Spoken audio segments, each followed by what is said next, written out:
While I was browsing the internet the other day, I stumbled across a list of products that are available in other countries but illegal in the US because they are too dangerous.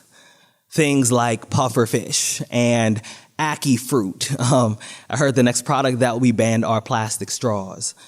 Plastic isn't biodegradable. Instead of recycling, people often just throw them away. They end up in landfills and in oceans. Basically, plastic straws are terrible for the environment, and personally, I believe this is all important.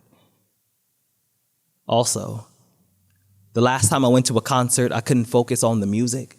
I spent the first 45 minutes analyzing the exit, scanning the room, trying to see if I could find anybody who wasn't happy to be there, anybody who looked like they might be comfortable turning a good time into a crime scene, anybody who wouldn't mind transforming an entire room of strangers into a pop-up cemetery full of people who just so happen to like the same songs. A shooter always seems obvious in the aftermath, after we hear what happened, after the photo is released, after we see his face. But the tricky part is identifying him before the gun goes off, before the bodies drop, before the blood begins to wonder why it's outside of the person it belongs to. Devin is 25. He stopped going to the Waffle House in Nashville after a man walked in with a semi-automatic rifle. Brittany is 41. She decided to homeschool her daughter after the shooting at Stoneman Douglas. Adam is 22. He stopped going to clubs after Omar Mateen killed 49 people at Pulse in Orlando. And I'm just wondering, at what point do we say this is also the environment? In 1988, after 6,000 people were injured by lawn darts, we made them illegal. But guns killed 30,000 people every year in this country. Now preschools are having active shooter drills. Now more high schools are installing metal detectors. Now we're talking about giving guns to the teachers so they can protect the students. But that's kind of like burning all the trees in the spring so the forest fire doesn't take them in the summer. America, this is climate change. My little cousin is 17.